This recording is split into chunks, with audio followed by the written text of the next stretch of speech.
In today's video, we're going to be taking a look at the upcoming pattern where there is severe Arctic air on the way, and it might be here a while. We're talking about potentially weeks of very, very cold temperatures, as well as multiple snow chances, including one just in a couple of days here on Thanksgiving into Black Friday. So we're going to be taking a look at all of these things today and breaking it down for you guys. So let's just take a look at later on kind of this evening. I'm going to look at 10 p.m. here today on Tuesday, November 26th. And what we see is that there is plenty of mountainous snow happening out west, mostly for the Sierra Nevada and Southern Rockies. Again, we've been in a very southern flow pattern. We've mentioned this a few times, each video probably.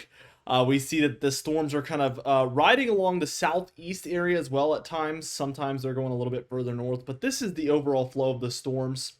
This is a lot like an El Nino. We are in a neutral ENSO. We were expected to go into a La Nina, which would look nothing like this. So we are nowhere near a La Nina pattern right now. We're full on neutral pattern, which is very good news for cold and snow lovers. Let's go ahead and take this towards Wednesday afternoon on November 27th. What we see is that there is some broad low pressure taking place across the southern plains here. And this is what's going to move into the mid-Atlantic and northeast and potentially be our pretty major snowstorm up there. So we're going to take a look at that in a moment. We do see this one is already a pretty big time snowmaker for Arizona, New Mexico, Colorado. We're seeing moderate to heavy snowfall in these areas already.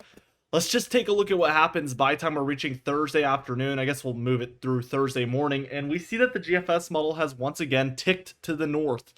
We see by Thursday morning, this one's over the Smoky Mountains, bringing some Ohio Valley, Mid-Atlantic, and Northeast snowfall already. By the time we're reaching the afternoon hour, we see that this is mostly going to be for northern Pennsylvania, northern New Jersey, and then southern New York into southern New England or central New England there, according to the GFS model. The important thing here is that, I don't know about your family, but 4 p.m. is kind of like when Thanksgiving dinner is almost getting wrapped up. It's 3, 4, 5 p.m. for some reason during Thanksgiving dinner when we eat, as opposed to normal days, which is later. It's kind of weird, but we do see that the Arctic air is moving in at the same time as this precipitation is moving in. So it's kind of the perfect storm, no pun intended.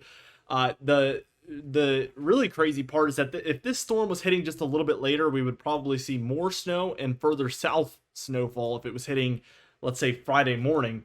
As we move it forward, we see that that snowfall lasts quite a while over the New England areas before moving out. This is Friday morning, so again, your approximate rain snow line would be somewhere in here. Can you imagine if we had just widespread snowfall throughout that area? Just like 12 hours later, if that storm was moving in. Absolutely crazy to think about. Friday is going to be quite cool.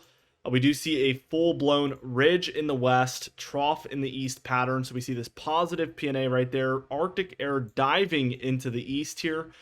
Just really, really an impactful pattern to say the least.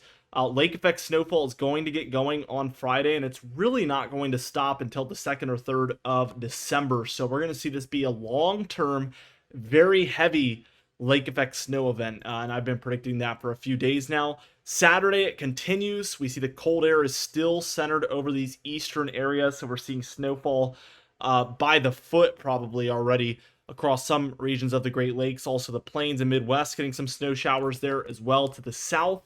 As we keep going towards Sunday on December 1st, the cold is still in place. The lake effect snowfall is still occurring, probably even colder by this point than it was, just Friday or Saturday. So Sunday is looking even colder.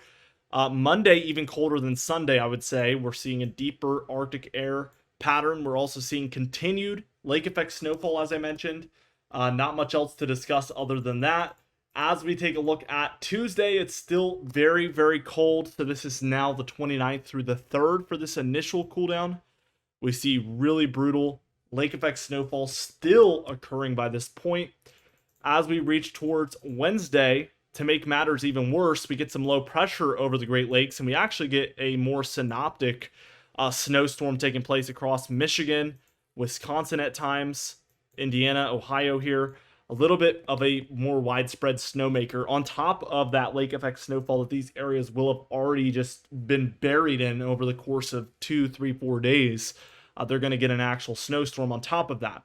This snow system does move eventually into the mid-Atlantic and northeast. It's kind of up in the air as to who sees what, when. This is kind of more of the long range. It's hard to break down those finer details, but definitely some snow showers for some folks is going to be a possibility. As we keep going towards Friday, we see it's still rather cool, especially if you're in that northeast corner of the nation. Things do get milder, and I think that that's a little bit of a stretch because it's still below average temperatures. It's just not nearly as cold as it was before. By the time we reach Sunday the 8th, here's Monday the 9th, and potentially another threat at a coastal snowstorm here. We're seeing the mid-Atlantic and northeast get some snowfall with a low offshore. As we reach towards Tuesday, a little bit flatter with that jet stream again, but by Wednesday it looks like it's dipping down once more, and Thursday we do see cooler air around, especially in these parts, as we get a Oklahoma low developing and bringing potential snowfall to areas of the Plains, Rockies, and Midwest. Again, the GFS model tends to put things a little too far to the southeast, so perhaps that low will be a little bit further northward, bringing snowfall to more classic areas for this time of year. Who knows, though? We will have to wait and see. Now, the European model, let's just look for the differences, and really we're not going to get too many early on, as that storm tracks almost identically to the GFS model now. So again, the GFS model has folded to the European model. That's just how it is. The GFS model consistently was placing the storm too far to the southeast, which it does a whole lot. Not every time and not a majority of the times, but it is known for doing it, and that's why I kind of put out those warnings to you guys like, hey, this is probably too far to the south. Sure enough, we've seen that occur. Whereas the European model has been too far north at times, but mostly kind of been right on the money with this storm track. And this is something that we're going to have to keep in mind as we move forward through the winter. It's good we're having this storm so early because the European model is showing us like, hey, this, it's giving an accurate track basically with this initial storm. And oftentimes we see these models change on yearly bases. If the European model continues to nail these tracks and the GFS model continues to show it too far to the south, that might be how it goes for a majority of the winter. And that's going to make it a lot easier for us to have that in our tool belt to know that that's what's happening when we look at these models in the medium to long range throughout the winter. So we get the heavy snowfall, cold air moves in, lake effect snowfall prevails for days. Here's the 4th, 5th, 6th. The European model wants to bring us right back into an Arctic pattern by the time we reach the 5th, 6th, 7th here. Much colder than the GFS model. And actually, even as we reach the 8th, 9th, 10th here, we continue to see colder air in the east.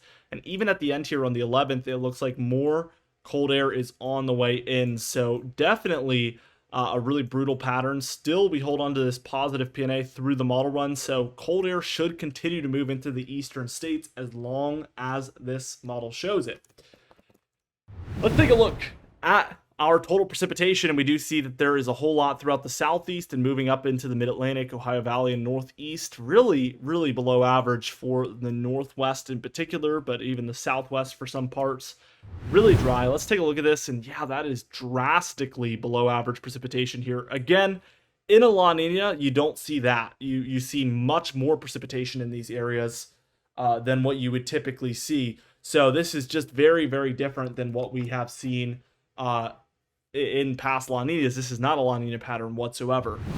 And when we take a look here at the total snowfall, it kind of reflects obviously what that precipitation pattern showed. Not a whole lot for the West Coast, unless you're in the Sierra Nevada. Some of those southern Sierra Nevada mountains there do see quite a good amount there. The northern Rockies are a little subpar, although there is snowfall, so it's much better than the Cascades. But the southern Rockies actually do pretty well here, as you can see in the plains to their immediate east. So pretty good snow pattern there. We can see the lake effect snowfall as well as the Appalachian Mountain snowfall with our upcoming snowstorm here on the GFS model. Let's just go ahead and take a look at the European model. We see plenty of huge amounts of lake effect snowfall in here. We're talking, 2, 3, 4, 5 feet in there. And in reality, it might end up being even more than that. As you know, these huge lake effect events can bring monstrous amounts of snowfall. We do see that a lot of areas throughout the Ohio Valley, Mid-Atlantic, and Northeast do get snowfall here. Most of the gray areas, the blue areas, will be a dusting, if not a few inches. The purples and pinks is where we start to see real plowable snowfall. We're seeing that mostly in the mountainous areas. And then as we make our way into New York, Vermont, New Hampshire, and Maine. We do actually see some of that in the more medium elevation areas like the hilly regions. So definitely a plowable snowfall event, though. When we look at the accumulative positive snow depth change, this is kind of taking into account some melting. So that's where we see, you know, a dusting 1-2 inches in here. Same story for the coastal areas of the mid-Atlantic and the southern New England area. Keep in mind, I think this is drastically underdoing the amounts here for a lot of the mountains with our upcoming snowstorm and also the lake effect snowfall. This isn't really a good tool for high-end snow events. It's mostly a good tool for these lower amounts and kind of dictating what's going to actually accumulate. As we take a look at the temperature pattern, we do see things are getting cooler already by the time we're reaching tomorrow and Wednesday, where we have very neutral temperatures here in the east. Most of our coldest temperatures are going to be bottled up here in the northern plains, and that's going to move down rapidly. By the time we reach Thursday, we see it is already on the move eastward. And then by Friday, it's fully here. The greens being 10 to 15 degrees below normal. The blues outside of the greens are 1 to 10 degrees below normal. Those purplish blues within the greens, though, are 15 to 25 degrees below normal. And the magentas that we see for a lot of Montana, North Dakota there, that is 25 or more degrees below normal. So that is going to be absolutely frigid and absolutely brutal as far as those temperatures are concerned. Saturday, it's a lot of the same. Sunday, a little bit cooler. December 1st, as we mentioned. Monday on the 2nd, very, very cool as well. Tuesday the 3rd, very cold. Wednesday the 4th, very cold. We get this next shot of it for Thursday the 5th. Really don't get a break in between either. It's really just cold again. Friday the 6th here, very cold. Saturday, Sunday, it's a little neutral. And then it looks like some more cold air is on the way by the end here for Thursday the 12th. The European model is going to agree quite a bit. It's just going to be a bit cooler as we reach Saturday the 30th here, Sunday the 1st, Monday the 2nd. We see those kind of purplish blues make it down into the Ohio Valley and deep south. So a little more potent with it. This next one for Wednesday into the 5th, the 6th, the 7th. Look at that. This is brutal cold air for areas of the Ohio Valley, mid-Atlantic, northeast here. These areas are freezing here by Sunday, or better yet, Saturday the 7th into Sunday the 8th. We see that kind of continue to bring cold air. We even have another one on the way at the end of this model run as well, it looks like, moving down as we have still very warm temperatures over the west. So yes, very cold, very snowy, still kind of, I feel repetitive because every video is the same now, but I've mentioned this before, that's kind of a good thing. That means the forecast and the models are staying the same. We're not seeing any drastic shifts. So that means everything is kind of going according to plan. The fact that every video sounds the same, because you don't want to hear me saying something different every day, because everybody would be like, you know, why did yesterday you said this and now today you're saying that? And, you know, it'd be a mess. But I'm glad that everything's staying consistent for now. It never does stay that way forever. So I'm sure by the time we reach January or February, we'll have some complications. But this one has seemed to go according to plan. And so is the last couple of months. We've been on a good stretch here. So anyway, with that being said, we do upload every single day. Be sure to subscribe.